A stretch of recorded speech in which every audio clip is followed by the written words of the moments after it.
Queridos, bom dia. Eu estava vendo um noticiário, um jornal e como é feito um jornal, né? Então, diversas notícias. Notícias boas, notícias ruins, denúncias, né? Ultimamente a gente tem tido tantas denúncias dessas festas clandestinas, né? Eu mesmo tenho ficado impactada, porque festa clandestina não é brinquedo, porque as pessoas podem estar ali brincando, ok? Estão ali dançando, estão ali aproveitando o que elas chamam de aproveitar a vida, né? Cada um tem um conceito sobre aproveitar a vida. Até aí tudo bem. O problema é fazer festas que ponham em risco a vida de muitos à volta. Não é de poucos, porque uma pessoa que está contaminada, que vai para uma festa, contamina outras pessoas que estão nessa festa. 50, 100, 150, 200. E não apenas contamina essas pessoas, mas contamina a família dessas pessoas. Então, cada pessoa presente nessas festas, né, que é contaminada, essa pessoa volta para casa e ela contamina a sua família. Se a gente calcular que uma família tenha 4, 5, 6, 7, 8, 10 pessoas, fora as pessoas que ela entra em contato na rua, no supermercado, enfim, onde ela for. Então, assim, a gente vai ter um saldo desse período de carnaval gravíssimo no Brasil. Infelizmente, é uma questão de contagem. Eu estava vendo um programa que estava definindo em quanto tempo a bomba vai estourar, do que está acontecendo nesses dias, né? E isso, de fato, tem me impactado, eu tenho orado sobre isso. E se você está me ouvindo aqui, ora sobre isso também. Pede a Deus ajuda, porque não é a coisa de uma festa, não tem nada a ver com uma festa de carnaval normal, que poderia já fazer mal em 9 meses, né? Pelos resultados sabidamente que existe depois de festas de carnaval, 9 meses depois, existe uma grande tristeza por filhos serem gerados de uma forma completamente errada, completamente leviana, né? Filhos que são pessoas, são seres humanos eternos. Mas esse carnaval, existe isso, não haja nem dúvida, mas vai muito além. Existe uma possibilidade de contaminação pesada. Os leitos dos hospitais já não tem mais lugar nos hospitais. E como vai ser nas próximas semanas, depois dessas festas que nós estamos vendo incessantemente, né? Pensa sobre isso. Se você tem frequentado essas festas, pensa sobre isso. Não é só a tua vida que está em jogo, é a vida da tua família, é a vida dos teus amigos, é a vida de pessoas que você conhece e não conhece. Pensa sobre isso. Se você tem promovido essas festas, pensa sobre isso. É uma promoção, nesse momento, é uma promoção de uma grande possível mortandade na raça. Pensa nisso, na população. Raça humana, na população, é sério. Esse carnaval é muito diferente de todos os outros que vivemos até aqui. Eu pensei em ler com vocês hoje Lucas 11, que é como se fosse um noticiário, e eu vou tentar ser breve, já gastei aqui 3 minutos, vou tentar ser breve. É como se Jesus estivesse fazendo um jornal, muito interessante. Quando eu li, talvez justamente por estar impactado com essas notícias das festas e da contaminação real que vai acontecer nas próximas semanas, a gente só não sabe em quem vai pegar, mas nós sabemos que muitos de nós vamos pegar, e muitos provavelmente vão falecer. Então, lendo Lucas 11, eu vi como no formato de um noticiário. Vamos ler junto e fazer pequenos comentários? Eu queria que você pensasse também aí, lê junto comigo e pensa sobre o que Jesus está dizendo para a gente em Lucas 11, como se fosse um jornal, né? Jornal nacional, na verdade, jornal global Jesus está dando para a gente, para a raça humana. Lucas 11. O ensino acerca da oração. Jesus começa nos ensinando a orar, porque quando a gente ora, tudo muda. Então, o primeiro noticiário dele, a primeira notícia dele é oração. Certo dia, Jesus estava orando em determinado lugar. Tendo terminado, um dos seus discípulos lhes disse: Senhor, ensina-nos a orar, como João ensinou aos discípulos dele. Ele lhes disse: quando vocês orarem, digam: Pai, santificado seja o teu nome, venha o teu reino. Dá-nos cada dia o nosso pão cotidiano. Perdoa os nossos pecados, pois também perdoamos a todos que nos devem. e não nos deixes cair em tentação. Interessante, né? Jesus ensinando a gente a orar. Ora sim, o Pai Nosso não é feito para ser repetido, ele é feito para ser vivenciado, mas uma forma da gente começar a vivenciar o Pai Nosso é lendo ele e repetindo. Lê, repete em voz alta, ora ele. Agora pensa sobre o que quer dizer cada uma dessas palavras, cada uma dessas afirmações. Pensa nisso. Eu nesse vídeo aqui não dá para falar sobre ele porque ele é maravilhoso, é assim, apaixonante, mas eu quero que você pense sobre ele. Lê, pensa, medita e lê em voz alta. Lê todos os dias, pelo menos uma vez, 2 vezes, 3 vezes, como se fosse um remédio de homeopatia. Ele muda a vida da gente. Essa oração muda a vida da gente e a gente passa a entender como é viver com Deus, né? Continuando, versículo 5, Lucas 11, 5. Então Jesus lhes disse: suponham que um de vocês tem um amigo e que recorra a ele à meia-noite e diga: amigo, me empresta 3 pães, porque um amigo meu chegou de viagem e não tenho nada para lhe oferecer.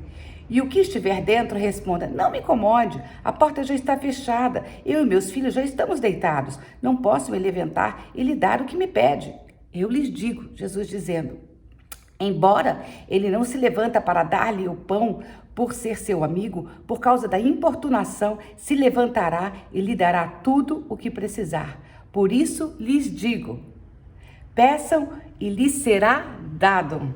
Busquem e encontrarão. Batam e a porta lhes será aberta. Pois todo o que pede recebe, e o que busca encontra, e aquele que bate, a porta se abre. Deus está falando, ora, e você vai ver o resultado da tua oração. Versículo 11, Lucas 11, 11. Qual pai entre vocês, se o filho lhe pedir um peixe, em lugar disso lhe dará uma cobra? Ou se pedir um ovo, lhe dará um escorpião? Se vocês, apesar de serem maus, Jesus nos chama de maus, é porque somos, de fato. Apesar de sermos maus, sabem dar boas coisas aos seus filhos, quanto mais o Pai que está nos céus dará o Espírito Santo a quem o pedir. Deus te dá o Espírito Santo se você pedir e quiser. Deus me dá o Espírito Santo, porque ele é muito diferente de nós, ele não é mau, ele é muito bom. E se a gente pede, a gente recebe. Agora, vem notícias mais fortes, que nem no noticiário mesmo, né? Acusação contra Jesus. Versículo 14. Jesus estava expulsando um demônio que era mudo. Quando o demônio saiu, o mudo falou e a multidão ficou admirada. Mas alguns deles disseram, antes eu quero parar aqui, ó, Jesus expulsando o demônio, deixa eu te dizer. Existem demônios, eles são real. São espíritos malignos que buscam destruir a vida das pessoas. E Jesus nos ensinou a expulsar esses demônios pelo nome dele, nome acima de todo nome. Se você conhece com Jesus, se você conhece a Jesus, se você caminha com Jesus, você tem poder de expulsar demônios. E quando Deus te dirigir, você vendo demônios, expulsa demônios, porque os demônios destroem a vida da raça humana. E eles não são seres humanos, não são pessoas. A gente não deve confundir demônios com pessoas. São criaturas diferentes. Os demônios buscam nos destruir, porque nós somos filhos de Deus. Não conseguindo destruir a Deus diretamente, eles buscam nos destruir. Jesus estava expulsando demônios. E então alguns diziam, é por Beelzebul, o príncipe dos demônios, que ele expulsa os demônios. Outros o punham à prova, pedindo o sinal dos céus. Jesus, conhecendo os seus pensamentos, disse-lhes, todo reino dividido contra si mesmo será arruinado, e uma casa dividida contra si cairá. Se Satanás está dividido contra si mesmo, como o seu reino pode subsistir? Digo isso porque vocês estão dizendo que expulso demônios por Beelzebul. Se eu expulso demônios por Beelzebul, por quem os expulsam os filhos de vocês? Por isso, eles mesmos estarão como juízes sobre vocês. Mas, se é pelo dedo de Deus que eu expulso demônios, então chegou a vocês o reino de Deus. Quando o homem forte, bem armado, guarda sua casa, seus bens estão seguros. Mas quando alguém mais forte o ataca e o vence, tira-lhe a armadura em que confiava e divide os despojos. Jesus está falando dele mesmo aqui. Ele é o homem forte, mais forte do que todos, é o nome acima de todos os nomes. E quando ele entra na tua vida e na minha vida, o devorador, o destruidor é destruído. A morte é morta. A morte é matada. Aspas, aspas, né? Jesus veio destruir a destruição, matar a morte, cancelar o roubo. Nome acima de todos os nomes é o nome de Jesus.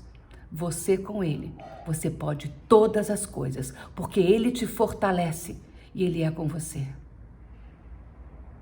Aquele que não está comigo, versículo 23, aquele que não está comigo é contra mim, e aquele que comigo não ajunta espalha. Quando um espírito imundo sai de um homem, passa por lugares áridos, procurando descanso, e não o encontrando, diz: voltarei para a casa de onde saí. Quando chega, encontra a casa varrida em ordem, então vai e traz outros 7 espíritos piores do que ele, e entrando passam a viver ali, e o estado final daquele homem torna-se pior do que o primeiro. Jesus está dizendo aqui que quando os demônios saem da vida de uma pessoa, se aquela pessoa deixar a casa vazia, os demônios vão voltar e vão trazer 7 piores do que eles. O estado daquela pessoa vai ser pior, bem pior do que o primeiro estado. Primeiro a pessoa estava endemoniada, depois ela vai ficar 7 vezes mais endemoniada. Eu quero te dizer uma coisa, você que caminhou com demônios, você que teve uma vida na presença de demônios e você conheceu a Jesus, é hora de você encher a tua vida com a presença de Deus, porque é a presença de Deus que mantém a casa cheia. Se você não entende do que eu estou falando, lê a Bíblia, lê Lucas 11. O Espírito Santo de Deus é Ele que nos convence do pecado, da justiça e do juízo. Não é nenhum de nós, não é um ao outro. Não, esse é o papel do Espírito Santo de Deus. É Ele. Clama pelo Espírito Santo de Deus. Nós nos movemos, vivemos nele. E Ele pode estar dentro de você, você querendo. O tempo todo, 24 horas por dia, 7 dias por semana. O que Jesus está explicando aqui pra gente é que expulsar demônios, sim. Porém, quem decide encher a casa é você. Ninguém pode abrir a porta da sua casa e encher a tua casa com a presença de Deus. Só você pode. Só você. E Ele está te convidando para você abrir a porta da casa, da tua casa, do teu coração, da tua mente, dos teus pensamentos, da tua forma de raciocinar, dos teus sentimentos para Jesus. Ele vai encher a tua casa. O Espírito Santo de Deus enche a tua casa e quando a tua casa está cheia, você experimenta vida e vida em plenitude. Enquanto Jesus dizia essas coisas, versículo 27, uma mulher da multidão exclamou: feliz é a mulher que te deu a luz e te amamentou. Jesus respondeu: antes, felizes são aqueles que ouvem a palavra de Deus e lhe obedecem. Eu quero parar aqui. Jesus está dizendo claro que a maior felicidade é ouvir a palavra de Deus e obedecer a ela, porque é na nossa obediência que a gente encontra vida e vida e abundância. Eu quero parar por aqui, quero te convidar a ler o capítulo de Lucas inteiro. Agora, antes de ler Lucas 11, antes de ler, ora, pede ao Espírito Santo de Deus para falar com você diretamente, porque Ele é o nosso melhor professor, Ele é o nosso melhor mestre, melhor de todos. Ele nos leva e nos conduz a toda a verdade. Aquela que você já vê, aquela que você vê de forma embaçada, você passa a ver melhor. E aquela que você não tinha nem noção, você passa a entender. E é Ele, é Ele, é Ele que faz toda a diferença na sua vida e na minha vida. Que a gente possa engrandecer o nome de Jesus, que a gente possa realmente santificar o nome de Jesus, separando o nome dele de todos os outros nomes, porque é nome acima de todo nome, é o nome de Jesus, e nele a gente tem salvação, nele a gente tem vida eterna, nele a gente tem paz, a gente tem justiça, a gente tem alegria, nele a gente tem uma vida que faz sentido. Deus te abençoe, um dia abençoadíssimo.